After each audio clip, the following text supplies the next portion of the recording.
से वापस आ चुके हैं। अब रुक करते हैं खबरों का, बात कर रहे हैं कानपुर की। कानपुर से खबर आपको बता रहे हैं, जहां महापौर प्रमला पांडे का अनोखा ढंग। प्रदेश अध्यक्ष पंकज चौधरी को माला पहनने की होड़। गाड़ी पर चढ़ गई महापौर प्रमला पांडे। गाड़ी पर चढ़कर महापौर ने प्रदेश अध्यक्ष को माला पहनाई है। कानपुर से खबर आपको बता रहे हैं, भाजपा प्रदेश अध्यक्ष का महापौर ने अतरंगी तरीके से स्वागत किया है और ये तस्वीरें भी आपको टीवी स्क्रीन पर दिखा रहे हैं। भाजपा प्रदेश अध्यक्ष का महापौर प्रमला पांडे ने अतरंगी स्वागत किया। तो प्रदेश अध्यक्ष पंकज चौधरी को माला पहनाने की होड़। गाड़ी पर चढ़ गई महापौर प्रमला पांडे।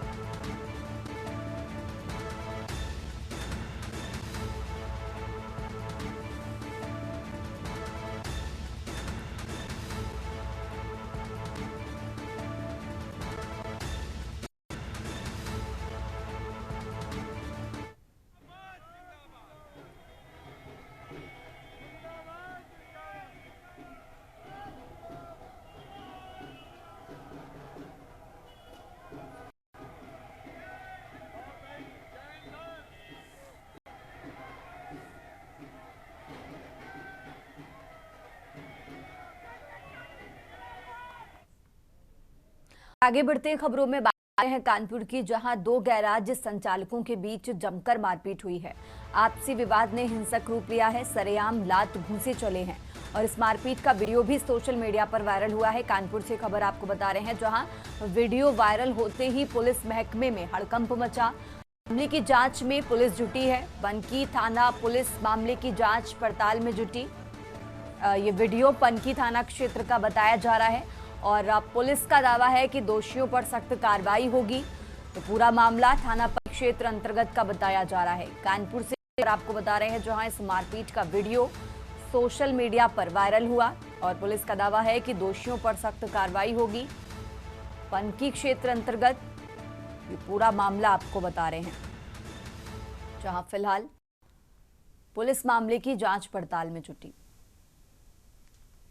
एक्चुअली शासन से निर्देश मिला है कि 23 तारीख को शाम को 6 बजे मॉक ड्रिल किया जाए सिविल डिफेंस की ओर से। उसमें विभिन्न विभागों का जो है किया जाए, तो उनको मिला करके एक मॉक ड्रिल का आयोजन है कि ब्लैकआउट करके जो है और वहाँ पे हवाई हमले का के दृष्टिगत जो है सायरन बजाया जाए, ब्लैकआउट हो और वहाँ पे लोगों को रेस्क्यू किया जाए। अग्निकांड से कैसे सुरक्षा बचाव किया जाए, बिल्डिंग में जो लोग फंसे हुए हैं उसमें से कैसे लोगों को निकाला जाए, बचाया जाए, इसकी एक ड्रिल होगी। इसमें सिविल डिफेंस, अग्निशमन विभाग, स्वास्थ्य विभाग, पुलिस विभाग, ये सब लोग रहेंगे और मिलकर के चुन्नीगंज का जो जीआईसी ग्राउंड है वहाँ पे 6 बजे से होगा, 6 से 6:30।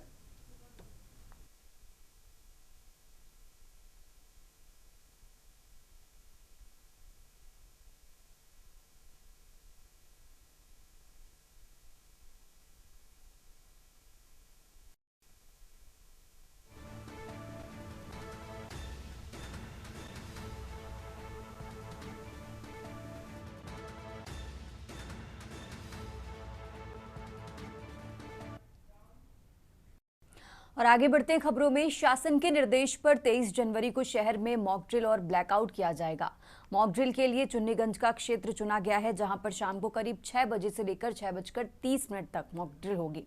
चुन्नीगंज परेड, यात्री बेकनगंज, साइकिल बाजार, नई सड़क, ग्वालटोली और तालाक माहौल में विद्युत बाधित की जाएगी और इसी के साथ क्षेत्र के लोगों से अपील की जाएगी कि वो अपने घरों और बाहर की लाइटों को बंद कर दें। मॉक ड्रिल एक अभ्यास है आपातकाल समय के लिए। एक्चुअली शासन से निर्देश मिला है कि 23 तारीख को शाम को 6 बजे मॉक ड्रिल किया जाए सिविल डिफेंस की ओर से। उसमें विभिन्न विभागों का जो है शामिल किया जाए, तो उनको मिला करके एक मॉक ड्रिल का आयोजन है कि ब्लैकआउट करके जो है और वहाँ पे हवाई हमले का के दृष्टिगत जो है सायरन बजाया जाए, ब्लैकआउट हो और वहाँ पे लोगों को रेस्क्यू किया जाए। अग्निकांड से कैसे सुरक्षा बचाव किया जाए, बिल्डिंग में जो लोग फंसे हुए हैं उसमें से कैसे लोगों को निकाला जाए, बचाया जाए, इसकी एक ड्रिल होगी। इसमें सिविल डिफेंस, अग्निशमन विभाग, स्वास्थ्य विभाग, ये सब लोग रहेंगे और मिलकर के चुन्नीगंज का जो जीआईसी ग्राउंड है वहाँ पे 6 बजे से होगा, 6 से 6:30। और अब खबर बरेली से है, जहां भोजीपुरा थाना क्षेत्र के मोहम्मदपुर ठकुराना गांव में नाले में डूबकर बच्चे की मौत हो गई। परिजनों सहित ग्रामीणों ने ग्राम प्रधान पर जबरदस्ती नाला बनवाने का आरोप लगाया। यही नहीं, वो मासूम का शव लेकर थाने पहुंचे और दोषी के खिलाफ कार्रवाई की मांग उठाई। पुलिस ने पीड़ितों से शिकायती पत्र लेकर बच्चे का शव पोस्टमार्टम के लिए भेजा है।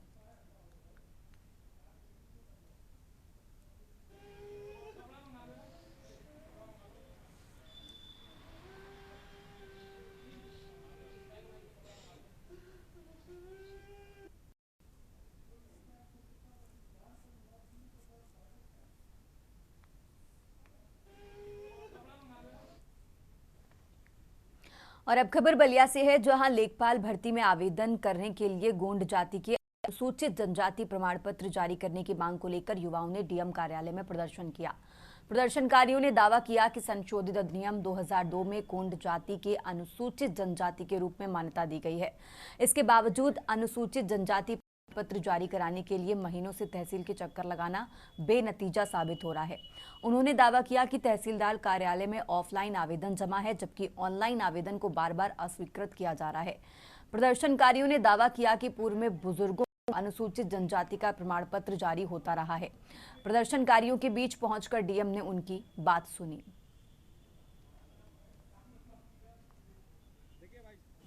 आई है उसके लिए हम लोग जो भी आवेदन दे रहे हैं उसको लेखपाल बिना वजह ही खारिज कर दे रहे हैं। सारे साक्षी होते हुए भी हमने 2 बार जन सुनवाई पे कंप्लेन किया, उसमें जितनी रिपोर्ट लगाया है उसमें मैंने बिंदुद्वार उनकी गलतियां पकड़ी हैं।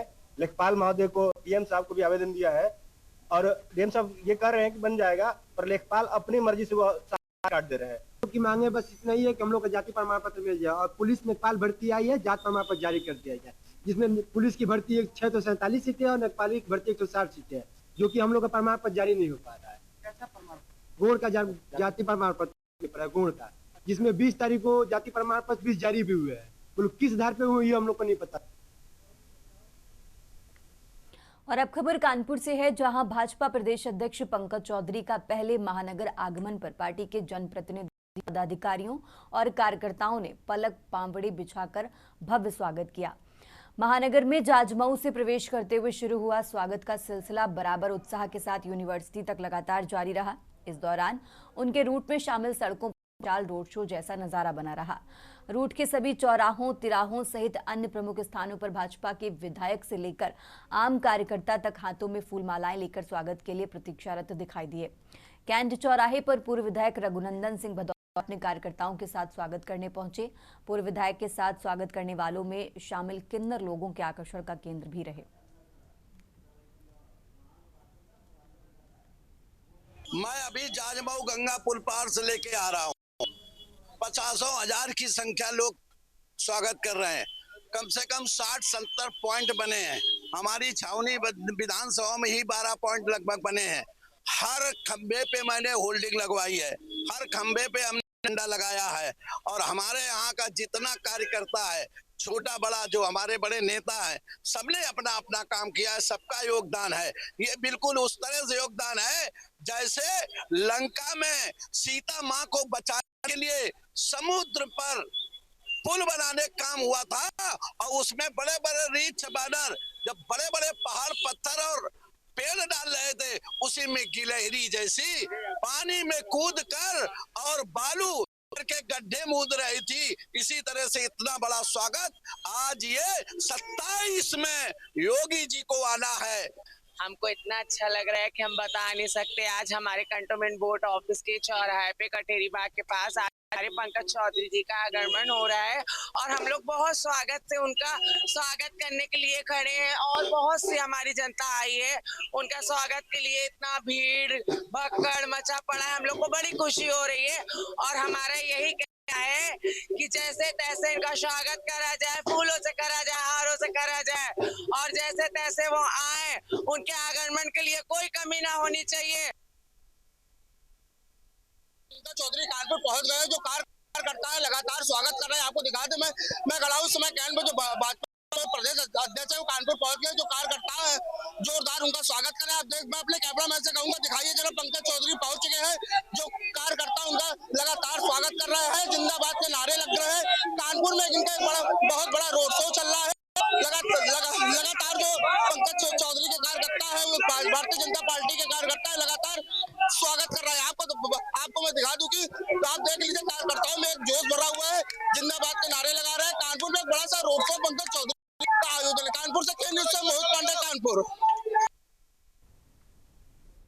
आगे बढ़ते खबरों में खबर कानपुर से है, जहां प्रदेश अध्यक्ष के रूप में पहली बार पहुंचने पर भाजपाइयों ने जहां पंकज चौधरी का अभूतपूर्व स्वागत किया, वहीं प्रदेश अध्यक्ष ने सीएसजेएम विश्वविद्यालय के वीरंगना रानी लक्ष्मीबाई सभागार में कानपुर बुंदेलखंड के कार्यकर्ताओं के साथ बैठक की। माना जा रहा है कि इस बैठक के दौरान नवनिर्वाचित प्रदेश अध्यक्ष ने नेताओं में विजयी मंत्र फूंका। बैठक के बाद मीडिया से बात करते हुए पंकज ने कहा कि दुनिया के 5वें सबसे बड़ा प्रदेश उत्तर प्रदेश में अगले साल 2027 में एक बार भाजपा सरकार का गठन किया जाना है। इसके लिए भाजपा कार्यकर्ता मानसिक रूप से पहले से तैयार बैठे हैं। उन्होंने दावा किया कि सरकार और संगठन के एकजुट प्रयासों से यह संकल्प साकार होगा। प्रयागराज में हुए अभिमुक्तेश्वरानंद विवाद पर प्रदेश अध्यक्ष ने दावा किया कि संत समाज का आशीर्वाद हमेशा से भाजपा के साथ रहा है। मामले को लेकर सामने आए तमाम वीडियोज जांच में शामिल किए गए हैं, इसलिए जांच के बाद सामने आने वाले तथ्यों आधार पर निश्चित तौर से निष्पक्षता से आगे की कार्रवाई की जाएगी।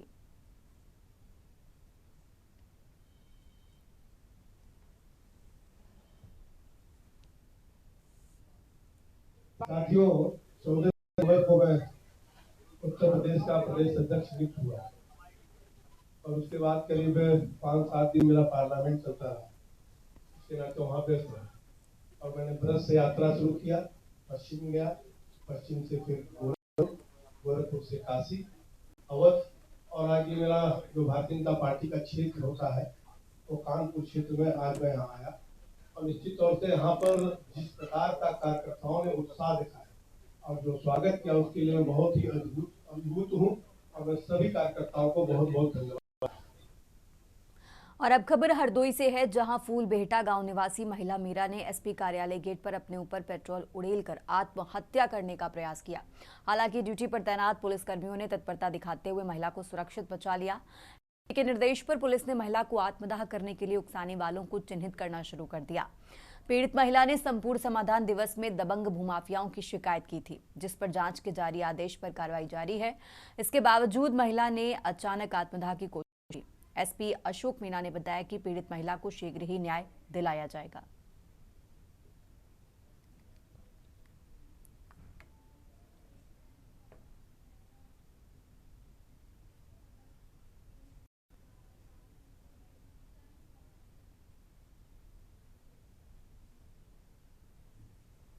कार्यालय के बाहर एक महिला ने पारिवारिक भूमि विवाद, जो कि पारिवारिक जेठ से ग्राम समाज की जमीन पर कब्जे के विवाद को लेकर ज्वलनशील पदार्थ स्वयं के ऊपर डालने का असफल प्रयास किया था, जिसे मौके पर उपस्थित हमारी पुलिस की टीम ने तुरंत रोक लिया था।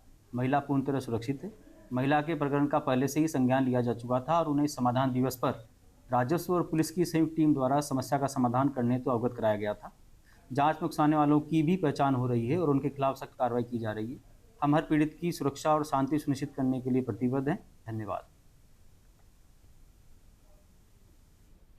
और अब बात कर रहे हैं बदायूं की, जहां बदायूं में मैंथा फैक्ट्री हादसे में मृत 3 श्रमिकों के परिजनों से सांसद आदित्य यादव ने मुलाकात कर गहरी शोक संवेदना व्यक्त की।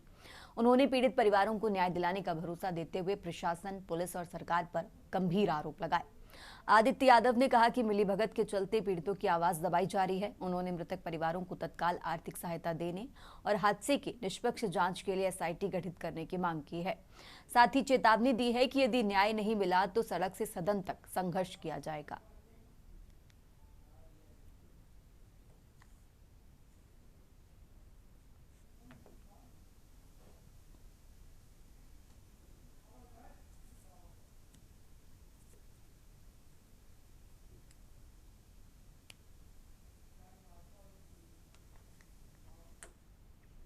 और अब आगे बढ़ते खबरों में, रायपुरवा के कुशाग्र कनोडिया के अपहरण और हत्या के मामले में एडीजे 11 की कोर्ट ने 3 दोषियों को उम्र कैद की सजा सुनाई है। कोर्ट के इस फैसले का खास पहलू ये है कि 2 धाराओं में उम्र कैद की सजा की वजह से कुशाग्र के कातिल पूरी जिंदगी जेल की सलाखों के पीछे रहेंगे। अक्टूबर 2003 में हुई कुशाग्र की हत्या के मामले में कोर्ट के फैसले को लेकर सभी की नजरें लगी हुई हैं। एडीजीसी भास्कर मिश्र ने बताया कि एडीजी 11 सुभाष सिंह शाक्य की कोर्ट ने प्रभात शुक्ला और शिवा को धारा 364, 302 में उम्र कैद और 1 लाख रुपए, 10,000 रुपए जुर्माना और धारा 201 आईपीसी में 7 साल की सजा सुनाई है।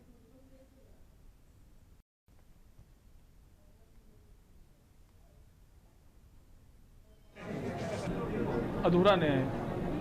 क्या मांग है? फांसी। ये आपकी एक बड़ी लंबी यात्रा रही है, 2 साल में बहुत आपको दिक्कत आई होगी, तो आपको एक वर्ड में अगर कहा जाए तो आप क्या चाहते हैं? मैं चाहता हूं कि ऐसा अपराध करने वालों को जैसा अपराध किया है वैसी सज़ा मिलनी चाहिए। मैडम, आपका बेटा अब नहीं है इस दुनिया में, इस समय आपकी भावनाएं बहुत तेज़ी से बढ़ रही होंगी, अब क्या कहना चाहती हैं इस मौके पर? इन तीनों को फांसी होनी चाहिए, जैसे इन्होंने मेरे बच्चे को मारा, इन लोग को फांसी होनी चाहिए। इन लोगों ने आपके विश्वास का गला घोटा है, तो अब आप क्या अगर कहना चाहें तो क्या कहेंगे? मैं बस जोड़ के विनती करूंगी कि इन तीनों को फांसी की सजा मिले, जल्द से जल्द। आपके हिसाब से न्याय भी अधूरा है? अधूरा है। आगे आप क्या कदम उठाएंगे इसके आगे? जो कानूनी प्रोसीजर होगा हम अपने एडवोकेट समझ के आगे देखेंगे। ठीक।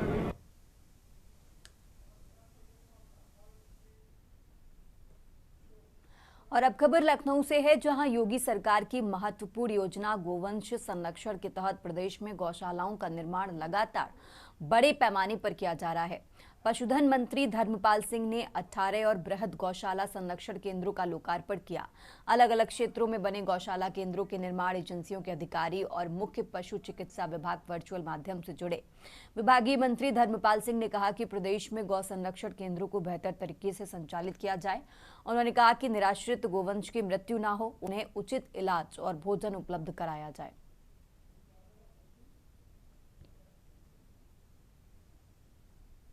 आज निराश्रित गौवंश से योगी सरकार की प्राथमिकता है। आज 18 गौशालाओं का लोकार्पण हमारे द्वारा किया गया है। एक आध गौशाला में थोड़ी कमी है, 2-3 दिन में वो पूरी कर ली जाएगी। एक गौशाला की कीमत 1,60,00,000 रुपया है। इसमें 400 गौवंश रखे जाएंगे। अब गौशाला में कोई असुविधा नहीं होगी, गायों को पूरी तरीके से संरक्षण के निर्देश दे दिए गए। और अब खबर रायबरेली से है, जहां रायबरेली में फिरोज गांधी को मिले ड्राइविंग लाइसेंस को लेकर मंत्री दिनेश प्रताप सिंह ने सवाल उठाए हैं।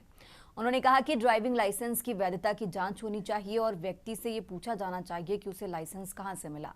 मंत्री दिनेश प्रताप सिंह ने राहुल गांधी पर भी सवाल उठाते हुए कहा कि क्या रायबरेली की विजिट को इवेंट बनाने के लिए उन्होंने अपने पास से किसी को लाइसेंस दिया। उन्होंने प्रेस कॉन्फ्रेंस में राहुल गांधी पर जमकर हमला बोला। वहीं राम मंदिर में राहुल गांधी और अखिलेश यादव के न जानने पर भी उन्होंने गांधी परिवार पर निशाना साधा।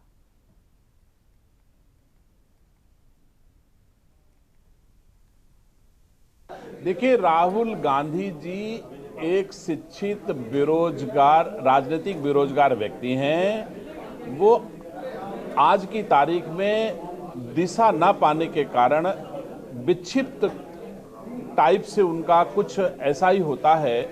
उन्होंने अथवा उनकी प्राइवेट लिमिटेड कंपनी ने एक फिरोज गांधी जी का ड्राइविंग लाइसेंस पाने की खबर को बनाया कि रायबरेली में राहुल गांधी के आगमन को चर्चित कैसे बनाया जाए, जिसकी चर्चा बड़ी दूर तक हो और रायबरेली से उसकी जड़ें जुड़ी हुई भी दिखाई पड़े। ऐसा प्रयास उनका एक फैब्रिकेटेड प्रयास था, लेकिन दिनेश सिंह रायबरेली में जन्म लेकर के यह उनको एहसास कराएगा, राहुल गांधी जी तुम्हारी झूठ रायबरेली में चलने वाली नहीं है किसी दशा में।